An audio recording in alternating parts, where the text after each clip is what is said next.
वहां पर जो बिल्डिंग बनाए हुए है, ठीक है, उसकी बिल्डिंग से अभी तक कोई और बातचीत नहीं हुई भाई। जनाब ने उसको ना रजिस्ट्री की ना कुछ किया।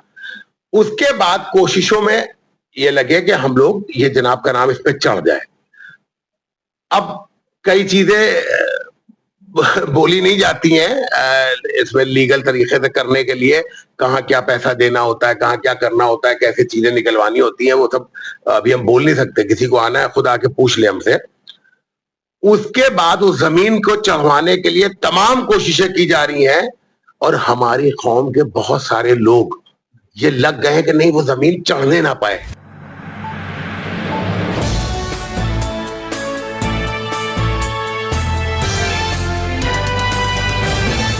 हेलो दोस्तों, सलाम नमस्ते। आप देख रहे हैं सच इंडिया टीवी।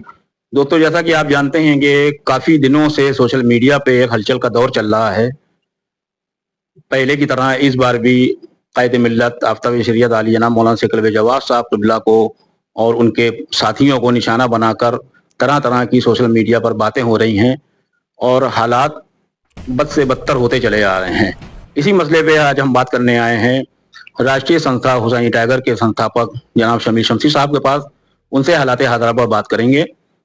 जी अस्सलाम वालेकुम। जैसा कि आप देख रहे हैं सोशल मीडिया पे, आप माशाल्लाह से काफी एक्टिव रहते हैं। जो हालात इस टाइम पे चल रहे हैं, फिर एक माहौल बनाया जा रहा है कायद मिल्लत आफ्ताब शरीयत मौलाना शेख कल्बे जवाद साहब के और उनके साथियों के खिलाफ तरह तरह की बातें हो रही हैं, जिसमें कौम पशोपेश में है कि किसकी बात माने किसकी ना माने। बहुत ही माहौल खराब है सोशल मीडिया पे। तो क्या कहना है आपका इस मसले पे? ये सारे मामला कौन लोग खड़े कर रहे हैं? कोई नया चेहरा है इसमें? सब तो वही पुराने हैं, वही पुराने चेहरे। इनके लिए कहावत है कि पुराने शिकारी नया जाल ले लेके आते हैं हर बार, और इसकी कोशिश करते हैं कि किसी तरह से जो है वो क़यादत खत्म हो जाए, किसी तरह से जवाद साहब डैमेज हो जाए, किसी तरह से जो है वो उनको बर्बाद कर दिया जाए। हम हमेशा ये बात कहते हैं कि कल्बे जवाद को तुम खत्म नहीं कर सकते हो जब तक कोई दूसरा कल्बे जवाद नहीं लाओगे। हमारे लिए जिस तरह से देखिए कहा जाता था मुसलसल, साहब शमील शमसी हर बात में बोलते हैं, शमील शमसी हर बात में बोलते हैं, ये क्यों बोलते हैं, ये क्यों बोलते हैं। अब जब हम नहीं बोल रहे हैं तो इनके सबके यही डायलॉग है, ये क्यों नहीं बोल रहे हैं, शमील शमसी क्यों नहीं बोल रहे हैं, शमील शमसी क्यों नहीं बोल रहे हैं। मेरे ना बोलने की वजह से अगर मैं बोल रहा होता, मुझको हटाया ना, हटाने के बाद तुमने कोई जगह नहीं भरी, हमारी जगह दूसरा शमील शमसी लाए होते। रूमी गेट के पास ना तो फूड कोर्ट बनने की किसी की औकात होती, ना इस सड़क के ऊपर किसी के खड़े होने की औकात होती, जो जहां पे रात ही रात वो कर दिया गया। लेकिन तुमने शमील शमसी को खत्म किया, हटाया, उसकी जगह दूसरा नहीं, क्योंकि तुम्हारा मकसद जो है वो उन लोगों को फायदा पहुंचाना है कि जो कौम की चीजों को छीन रहे हैं, बर्बाद कर रहे हैं। कोई आदमी बता दे कि अगर हम मौजूद रहते तो क्या रूमी गेट के पास किसी की औकात थी कि एक गुम्मा रख लेता? किसी की औकात थी जमीन के ऊपर? मुझ पे FIR है जमीन को लेके, मेन मुकदमा हमने झेला 307 का और तमाम लूट का और काहे काहे का मुकदमा, आज भी हम मुकदमे झेल रहे हैं उसके, समझ रहे हैं। लेकिन जितने मौलवी थे वो सब घरों में बैठे रहे और सड़क के चौड़ीकरण का काम पुलिस ने करा लिया खड़े होकर। तो ये तो तुम लोगों की औकात है जो विरोध करने खड़े हो। तुम्हारी कोई हैसियत नहीं, तुम्हारी इतनी हैसियत नहीं थी कि जिस गेट के ऊपर पंजतन के नाम लिख रहे थे उसके नाम हटवा दिएगा तुमने, तुम खड़े होकर हटवाए, तुमने उसके ऊपर गेट के ऊपर नाम नहीं लिखने दिए। तुम्हारी तो इतनी औकात नहीं थी जो खड़े होकर विरोध कर रहे हैं। हम तो तुमको सीधी चीजें बता रहे हैं कि कल्बे जवाद के सामने किसी को लेके आओ, खड़ा कर लो और बना लो। तुमने टेस्ट कर लिया ना, शमील शमसी को हटा के दूसरा नहीं ला पाए, तो तुम कल्बे जवाद को अब तुमको नहीं हटाने देंगे जब तक तुम दूसरा नहीं लाओगे। अच्छा, आपकी खामोशी भी, आप अपने बिजनेस में बिजी रहे तो आपकी खामोशी भी एक चर्चा का विषय बनी सोशल मीडिया पे। लोगों का कहना, काफी लोगों ने ये बात कही कि शमील शमसी जब तक के सीना सिपर रहे कोई भी कल्बे जवाद साहब की तरफ उंगली उठा नहीं सका, मगर आज हर छोटा बड़ा आदमी उनको टारगेट कर रहा है, बदतमीजियां कर रहा है, उल्टे सीधे इल्जाम लगा रहा है। तो इस पे क्या कहना है आप? देखिए, एक तो पहली बात यह है कि जब ये वक्फ बोर्ड बन रहा था उससे पहले से ही हम ये बात तय कर चुके थे कि हम इन तमाम चीजों से किनारा कशी करेंगे और हर हालत में हटेंगे। क्योंकि मैं आपको अपनी यूं सच्चाई बताऊं कि इन तमाम चीजों में आने से पहले लखनऊ के टॉप कैटर में मेरा नाम था, मेरे रेस्टोरेंट की तमाम फ्रेंचाइजियां पूरे इंडिया भर में खुल रही थी, मेरा जबरदस्त सब कुछ चल रहा था।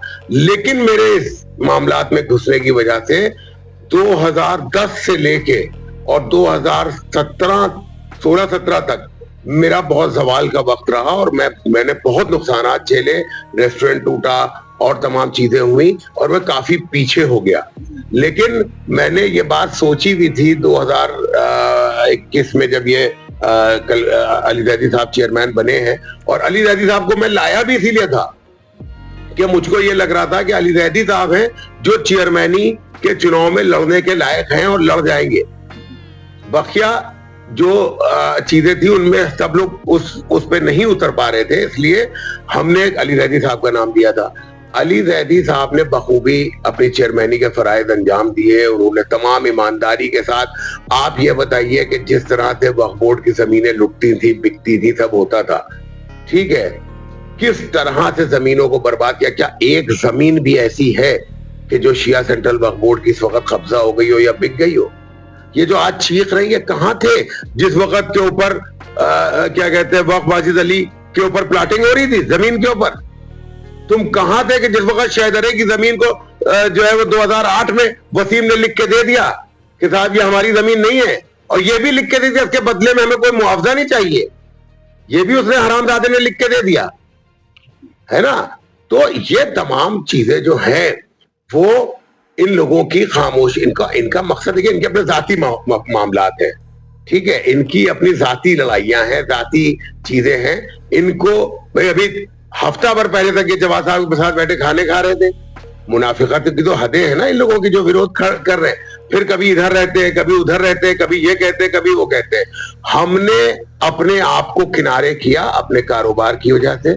मेरी अपनी फैमिली की जिम्मेदारियां हैं, मेरे अपने काम की जिम्मेदारियां हैं। पिछले 2021 से लेके 2025 तक मैंने बहुत रिकवर किया अपने कारोबार में।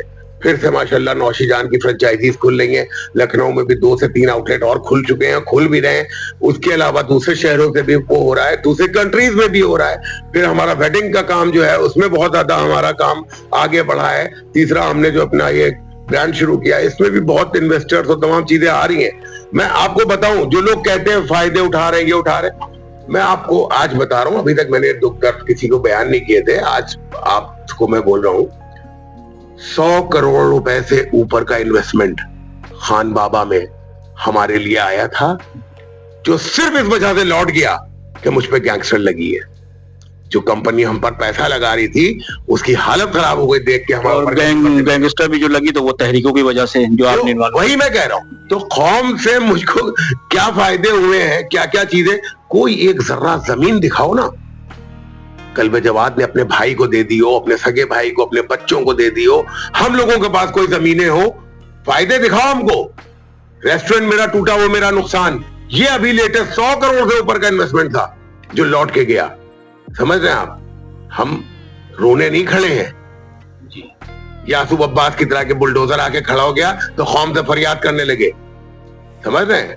अगर नेतागिरी करने का झस है तो उसको सहने का भी हमको जो है मादा होना चाहिए हमारे अंदर। शमीला, जैसा कि अभी आपने हमारे चैनल द्वारा देखा कि हमने एक इंटरव्यू किया था मिर्जा यासूब अब्बास के भाई मिर्जा अबू तैयब का। नहीं, मैं देख नहीं पाया, माफी। अच्छा, तो बहरहाल वो देखिएगा। तो मैंने उस पे उन्हीं जब इल्जामात वो लगाने लगे वक्फ बोर्ड के ऊपर कि ये बिक रहा है, वो बिक रहा है, तो मैंने उनसे कहा कि शमीर शमसी साहब ने अक्सर आपको सोशल मीडिया पर ऑन कैमरा चैलेंज किया कि आप अपनी टीम को लेके आइए, वक्फ बोर्ड में गुफरानबाग में आइए, जहां भी बदनुमानियां हैं आप आके उसकी जांच कराइए, मगर शर्त यह है कि दूसरे दिन हम अपनी टीम लेके शिया कॉलेज में आएंगे। तो आपने उनके चैनल को एक्सेप्ट नहीं किया। अगर आप उन पे इल्जाम लगा रहे हैं तो उनके चैनल को आपको कौम के सामने एक्सेप्ट करना चाहिए था। तो उसपे वो कहने लगे भाई शमीर शमसी कौन होते हैं, मैं उनको क्यों हिसाब दूं, मैं हिसाब तो ऑडिट कराता हूँ, गवर्नमेंट को देता हूँ। तो ये सब बात उन्होंने कही, इस पे क्या कहना? देखिए, बहुत ही जाहिलाना बात है। पहली चीज तो ये कि जो पैसा है, ये पैसा जो वहां शिया कॉलेज में लग रहा है, ये तमाम उन लोगों का पैसा जिन्होंने कौमी पैसे के तौर पे शिया कॉलेज को खड़ा किया है। आप सरकार को बिल्कुल हिसाब दीजिए, मुझे आपसे कोई मतलब नहीं कि आप सरकार को हिसाब देते हैं कि नहीं देते। मेरा आपसे ये कहना है कि जब हम आप पे इल्जाम लगा रहे हैं और आप हम पे इल्जाम लगा रहे हैं और कौम में पेचीदगियां पैदा हो रही है, तो बराए मेहरबानी आइए दोनों भाई गले लगते हैं। आप हमारा हिसाब लीजिए, हम आपका हिसाब लें, ताकि दोनों की या तो दोनों सच्चे होंगे या दोनों झूठे होंगे। ठीक है, मामला तो खत्म हो जाएगा ना, फिर तो कौम में कोई तफरीका नहीं पैदा होगा ना, एक दूसरे को कह कह के क्या फायदा है। आप कह रहे हैं साहब वक्फ बोर्ड में बदउनवानियां हैं, वक्फ बोर्ड में ये है, वक्फ बोर्ड तो अपना हिसाब सरकार को दे रहा है, तो फिर आप क्यों कह रहे हैं? गुफराम आपका इमाम बाड़ा भी तो वक्फ बोर्ड को अपना हिसाब देता है। वसीम के टाइम पे गुफराम आपके इमाम बाड़े ने अपना हिसाब अगर सही ना दिया होता तो कल्बे जवाद साहब वोटर कैसे थे? कल्बे जवाद साहब ने वोट किया ना, इसका मतलब वसीम ने उनके हिसाब को सही माना। ठीक, जिसके हिसाब को उन्होंने गलत माना उसको वोटर लिस्ट से हटा दिया था। फैजी को गलत माना था एक टाइम पे, उन्होंने उसको से हटा दिया था वोटर लिस्ट से। तो ये इसमें आजकल एक लहर और दौड़ रही है, चल रही है कि वो लोगों ने जिम्मेदारी उठाई है कि कल्बे जवाद साहब और यासूब अब्बास को एक कर दिया जाए, इत्तेहाद होना चाहिए, और बहुत नुकसान हुआ है कौम का। और ये है एक सबने ठेका उठा रखा है, जिसमें अंजुमने हायदा में भी आपने देखा होगा 2 इदारे हो गए। वो कह रहे कि हमारा पुराना है, वो कह रहे हमारा पुराना है। इसमें भी बड़ा लड़ाई झगड़े मचे पड़े हुए हैं, इधर इन पे चीमा गोइयां, उन पे चीमा गोइयां। तो इस पे मसले पे क्या कहना है आप? देखिए, बहुत सारी चीजें ऐसी थी जिसमें हम अभी तक नहीं बोले थे, मगर आज आप सारी चीजें हमसे लग रहा है कुरदवा के बुलवा लेंगे। देखिए, पहली बात तो ये है कि मेरा जाती मामला ये है कि जो लोग भी कल्बे जवाद साहब के मुखालिफ लोग हैं और जो मुखालिफत करते हैं, 2 तरह के लोग हैं। एक है जो नजरियाती इख्तिलाफात रखते हैं, दूसरे वो हैं जो उनसे बुग़्ज़ रखते हैं, तीसरे वो हैं, 3 तरह के लोग हैं। तीसरे वो हैं जो प्रशासन द्वारा बैठाए गए हैं मुखालिफत करने के लिए कि तुम इनकी मुखालिफत करो, समझ रहे हैं, हम तुमको नेता बनाएंगे।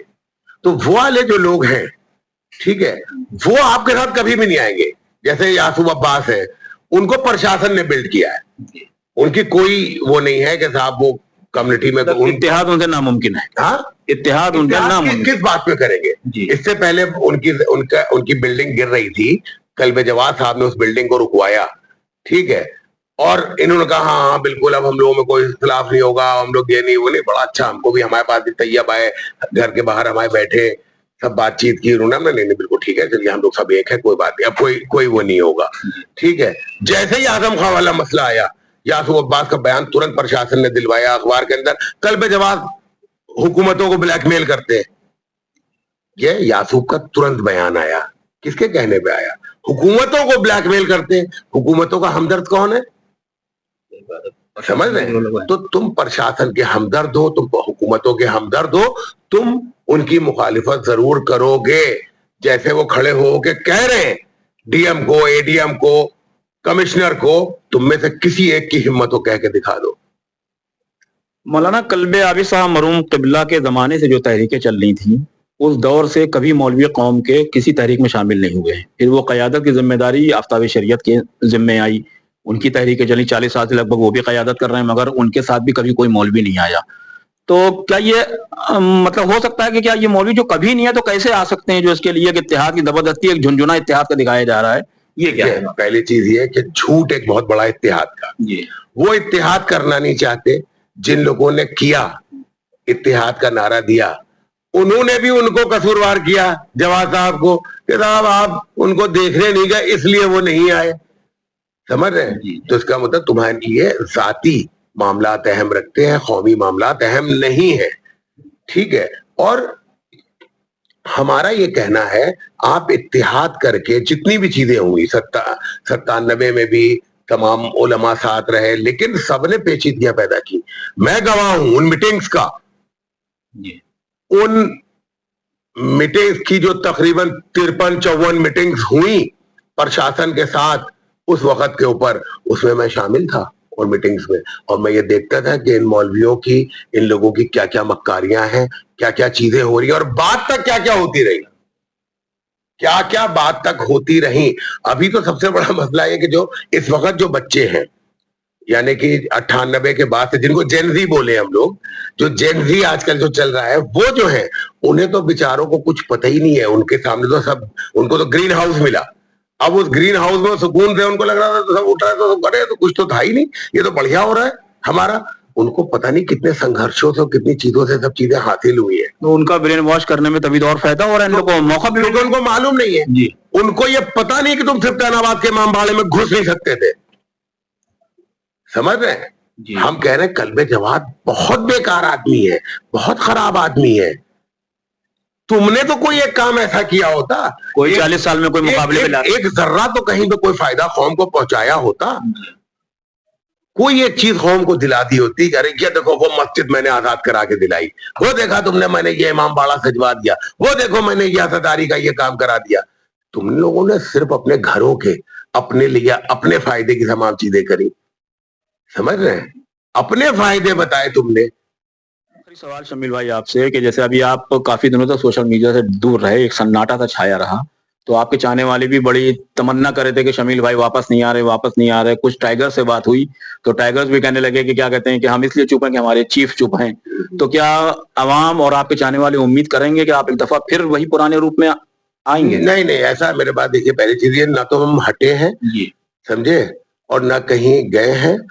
हम कारोबारी मसरूफियात की बिना के ऊपर हम बहुत पैक हो चुके हैं, और ये पैकिंग अभी जल्दी खुलने की नौबत नहीं है, क्योंकि अल्हम्दुलिल्लाह हमारा कारोबार में कई चीजों में भी चीजें शुरू हुई हैं, और हम फिलहाल तो गुंजाइश ही नहीं है कि ऐसे मामलात के अंदर हम खड़े हो पाए या बोल पाए। लेकिन हमें मजबूर नहीं करेंगे लोग, हमें ये जो मजबूर कर रहे हैं, ये ना समझे कि हम लोग जो है वो बिल्कुल कोई जनाब को अकेला छोड़े हुए हैं या ये कुछ ऐसी चीज है। जिस दिन जूते में दाल बटी तो ये आप समझ लीजिए कि भागे नहीं मिलेंगे ये सब। तो ये क्या ये नहीं हो सकता कि जैसे कि आप बिजनेस में बिजी हैं तो आप अपनी जगह पे कोई कार्यवाहक आदमी लाकर टाइगर से ही निकाल के लाएं, जो आपकी जगह पे जो आप करते थे वो मतलब वही पूरी चीजें संभाल ले जनाब की तहरीकों को लेकर? क्या ये नहीं हो सकता? देखिए, पहली चीज ये है कि हमने किसी भी लड़के को एक तो रोका नहीं है, दूसरी चीज हमने किसी को झोंका भी नहीं है। ठीक है, हम पर 60 से ज्यादा मुकदमे लगे थे जिनको हमने झेला और झेल रहे हैं। हम किसी दूसरे के बच्चे को क्यों ये परेशानी खड़ी करवा दें? वो भी उन लोगों के लिए कि जो आपके हमदर्द भी ना हो, आपके ऊपर तमाम मेरी बेटियों के बारे में सोशल मीडिया में लिख रहे हैं, क्या इसलिए कि हम तुम्हारे हित में खड़े, तुम्हारे हक में खड़े हैं? मेरी बेटियों के बारे में तुम लोग उल्टा सीधा लिखोगे, मेरी कौम के लोग।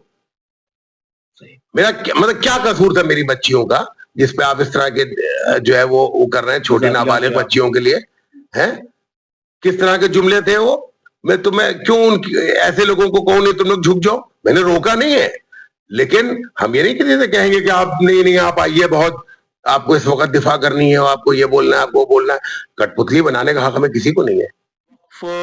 अब्बास बागी करबला का वाकया भी सामने आया, तो मैं तो दोपहर 3 बजे शुरू से ही रात के 11:30 बजे तक वहीं था, तो हालात जो थे पुरशोभ हो गए। तो हकीकत में जनाब की गाड़ी पे हमला हुआ और बहुत ही जबरदस्त शदीद तरीके से हमला हुआ वहां पे। और कैसे जनाब मुश्किल से निकल के वापस आए, तो लोग उस पर कहने लगे कि अपोजिशन वाले मौलाना लोग कहने लगे कि भाई अगर हमला हुआ तो गाड़ी टूटी हुई गाड़ी दिखाइए, ये सब दिखाइए, इस तरीके की बातें करने लगे। तो इस पे क्या कहना है आप? देखिए, पहली चीज तो ये है कि अब्बास बाग की करबला में जो टीम लगी हुई है, हम लोगों ने अभी तक उनके काम में कोई दखल अंदाजी नहीं की है।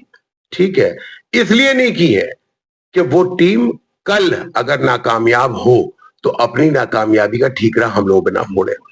ठीक है, दूसरी चीज, आज तक कल्बे जवाद साहब ने वहां के मामले में हम लोगों को बोलने की अनुमति नहीं दी है। ठीक, और जिस दिन कल्बे जवाद साहब बुलाएं और बुला के कहें कि आप लोग इस मामले को टेक ओवर कीजिए, तो हम ये भी दिखा देंगे कि हम ये कई दिन में हल कर देते हैं मामला। समझ रहे हैं? तो ये बहुत चीजें, हम कई चीजें हम नहीं बोलना चाहते हैं जो हमारे दिल में है, और हम नहीं बोलना चाहते हैं, वो कुछ वजूहात है। लेकिन ये कि तमाम चीजें ऐसे जख्म भी हैं जो हम झेल रहे हैं अंदर से, हमें इसका, और जो हरकतें हो रही हैं उसमें हम खून के घूंट भी पी रहे हैं जी। ये भी आप समझ लीजिए कि खून के घूंट पी रहे हैं और बर्दाश्त कर रहे हैं बहुत चीजों को। लेकिन हर आदमी को ये हम बता दें कि हमारी बर्दाश्त का भी एक मादा है, एक हद है। उसके आगे जिस दिन हम लोग बढ़े तो फिर कोई ना प्रशासन देखेंगे ना शासन देखेंगे, कोई चीज नहीं देखेंगे उस वक्त के ऊपर। लेकिन मेरी बस यही गुजारिश है सभी लोगों से कि जो अभी जो भी कर रहे हैं वो बराए करम अपनी हदों में महदूद हो जाए एकदम, बिल्कुल। ये चाहे हमारी चेतावनी समझ ले या हमारी गुजारिश समझ ले, अपनी हदों के बाहर ना आए, वरना उनके महल्ले के लोग, उनके करीबी लोग, वो सब उनको ये बता दें कि देखो तुम बिला वजह के लिए आग के अंदर बार बार जो है वो अपना हाथ मत डालो, ठीक है, बहुत देर तक हाथ नहीं बच पाएगा। अभी आप कुछ वक्त से जो सोशल मीडिया से दूर रहे और मतलब तहरीकों से औकाफ के सिलसिले में आप नहीं बोले कि आप अपने बिजनेस में बिजी रहे, तो उस बीच एक सवाल ये उठा कि लोगों ने कहा कि भाई शमील शमसी क्या कहते हैं कि आप इसलिए हट गए कि उनको जितना फायदा उठाना था तहरीकों से औकाफ से वो उन्होंने उठा लिया। तो इस पे जो ये जुमला कह रहा है जी, उससे कहो शमील शमसी का कोई एक फायदा दिखाओ। मैं अभी तो नुकसान आपको गिनाए बताए, मैं बहुत बड़े नुकसान, तो आप हमको ये बताइए कि शमील शमसी का एक फायदा दिखाए कि उनका कोई घर वक्फ का, उनके पास कोई जमीन वक्फ की, कहीं कोई बिजनेस वक्फ का, कहीं कोई कारोबार वक्फ की जमीन के ऊपर, कोई गोदाम, कोई ये कुछ एक एनीथिंग, कुछ भी एक दिखाएं, बताएं कि हाँ ये चीज है। या फिर कल में जवाद साहब ने हमको साहब वक्फ का मेंबर बनवा दिया, हम सिर्फ तैनाबाद के इमाम बाड़े के मुतवल्ली बने चंद दिनों के लिए, सिर्फ इसलिए कि हमें लग रहा था कि वहां के ऊपर जो लोग हैं उनसे हमारा मुचाहदा सीधे तौर पे होगा, तो वहां पर हम कुछ उनको वो कर सकते, लेकिन हम उसमें भी नाकामयाब हुए। हमने जनाब को बताया कि हम सिर्फ तैनाबाद के इमाम बाड़े में कारगर साबित होने की कोशिश कर रहे थे, लेकिन हम कारगर साबित नहीं हो पा रहे हैं। वहां पे कोई वकीलों की टीम या इस तरह की चीजें होनी चाहिए। जैसे कि एक लेटेस्ट मसला चल रहा है वक्फ अलीजान का, कि जिसमें क्या कहते हैं कि लोग उन कागज डाल रहे हैं कि वो जमीन क्या कहते हैं बेच दी गई या लीज पे दे दी गई, करोड़ों रुपए जनाब ने ले लिए, ये कर लिया वो कर, इसकी असलियत क्या है? जो देखिए आपको बहुत मजेदार एक वाकया बताते हैं, बहुत अच्छा। ऐसा हुआ कि ये कोरोना काल का मामला था। अलीगंज में ये जमीन है जिसके बारे में ना जनाब को पता था ना किसी को पता, कोई कहीं कोई इसका वो नहीं था, ठीक है। वहां पर एक आदमी ने बिल्डिंग बनाई है और मल्टी स्टोरी बिल्डिंग है, सब कुछ है। वो आदमी जो है ढूंढता ढांढता किसी तरह से जवाद साहब के पास पहुंचा और उसने ये कहा कि जो है वो साहब ये जो जमीन है इसमें दाखिल खारिज में आपके पिताजी मौलाना कल्बे आबिद साहब के नाम चढ़ी हुई है ये जमीन, ठीक है। तो आप इसकी रजिस्ट्री हमारे नाम कर दीजिए और हमसे पैसा ले लीजिए और ये कर लीजिए वो कर लीजिए। करोड़ों रुपया देने के लिए तैयार था। जवाद साहब ने कहा अच्छा हमें तो नहीं पता जमीन के बारे में। घर में पेपर पर खोजे खाजे गए, पेपर खोजने में वो एक वक्फनामा निकला उस जमीन का, लेकिन दाखिल खारिज में वक्फ कहीं पे नहीं लिखा था, समझ रहे। अगर कोई और होता तो उस वक्फ के पेपर को फाड़ता, समझ रहे, दाखिल खारिज में अपना मालिकाना हक चढ़ाता, वो करोड़ों रुपए की संपत्ति अकेले बेच के खा जाता। लेकिन कल्बे जवाद साहब ने उस जमीन को कहा कि नहीं ये वक्फ की है। उसके बाद जब अली जैदी साहब आए वो ठीक ठाक तरीके से उसको सब ओके किया गया जमीन को।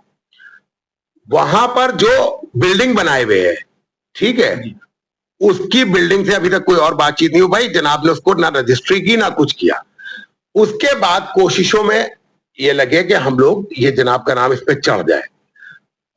अब कई चीजें बोली नहीं जाती हैं इसमें लीगल तरीके से करने के लिए, कहाँ क्या पैसा देना होता है, कहाँ क्या करना होता है, कैसे चीजें निकलवानी होती हैं, वो सब अभी हम बोल नहीं सकते। किसी को आना है खुद आके पूछ ले हमसे।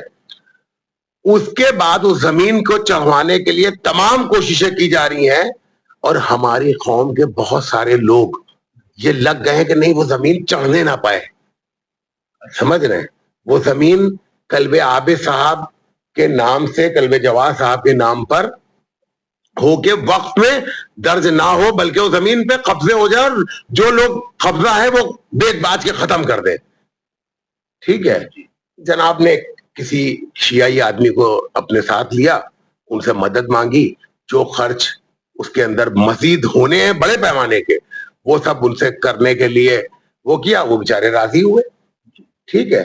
कौम में कोई दूसरा आदमी आ जाए उतनी बड़ी रकम खर्चा करने के लिए, एग्रीमेंट कर ले उनसे ज्यादा पैसों पे, वो ले ले, समझ रहे हैं। हम लोग तो ढूंढते रहे थे, हमारी खुद की हिम्मत नहीं हुई। जनाब ने हमसे भी कहा कि तुम कर लो, हम मैरिज लॉन खोल देते वहां पे उस जगह के ऊपर, लेकिन वो जो शुरुआती रकम लगा के ये सब करना है, समझ रहे हैं, उसकी करने की मेरी भी हैसियत नहीं थी। एक बड़ी रकम थी। बड़ी रकम थी, नहीं थी हैसियत। और भी कई लोगों से बात हुई, नहीं हुई। कोई एक आदमी राजी हो गया बेचारा, ठीक है। तो अब खुद लीज के लेटर दिखा रहे हो और जनाब को बेमान बता रहे हो, बेच रहे हैं। एक तरफ लीज कह रहे हो और एक तरफ कह रहे हो बेच रहे हैं। बिक रही है लीज। तुम जाके अभिलेख क्यों नहीं देखते हो कि कल में आबिद साहब के नाम पे जमीन चली हुई है? कल में जवाब साहब चाहते तो उसको बेच डालते, रजिस्ट्री कर देते। जिनके पास कब्जा है उन्हीं के हाथ बेच के करोड़ों रुपए हट लेते। लेकिन वक्फ की दिखा के उन्होंने ये करा। तो ये उनकी ईमानदारी है जो कोई नहीं कर सकता। किसी को नहीं मालूम था ये वक्फ है क्या है क्या नहीं है। समझ लो, तुम ढूंढते रहे, या अलीगंज नाम भी नहीं लिखा उसमें, शेखुपुरा नाम लिखा है। तुम शेखुपुरा ढूंढते रहते जिंदगी भर, कहां था, कहां की रजिस्ट्री है, किस शहर की रजिस्ट्री है। तो झूठ बोलना, जनाब की जाती मिल्कियतों के ऊपर भी एतराजात करना, उनकी अपनी प्रॉपर्टी के ऊपर भी एतराज करना। अब्दुल खान इमामबाड़ा उनकी अपनी जाती प्रॉपर्टी है, ठीक। लोग क्या कहते हैं, अरे वो देखिए वहां कौन रह रहा है, कुछ गरीब बेसहारा लोग टीन डाल के रह रहे, हम लोग वहां पर हमारे भाई और उन्होंने वहां काम किया जिसके बदले में ये हुआ कि चलो स्लैब डलवा दी जाएगी, ये कर दिया जाएगा, वो कर दिया जाएगा, तमाम चीजें। वो वक्फ में जगह जो इमामबाड़ा कह दिया तुमने उसको वक्फ समझ लोगे? जाती मिल्कियतें, वक्फ अल औलाद, वक्फ अल खैर, अलग अलग चीजें हैं। जाओ बताओ ना कौन सा वक्फ किया है क्या नहीं है, बताओ। तुम खड़े हो के तुम लोग जीने देते हैं हम लोगों को? वसीम जैसा आदमी जो हमारी जाती दुकानें तोड़वा रहा था, वो वहां बुलडोजर ना चलवाता? तो जब हमने दुश्मनियां की है खड़े होके मौला के लिए, तुम लोग जो दुश्मनी कर रहे हो वो अपने जाती मफादात के लिए कर रहे हो, अपने जाती चीजों के लिए कर रहे हो। दोगले गिरे हुए लोग जिनकी कोई आइडेंटिटी नहीं है, समझ रहे हैं आप?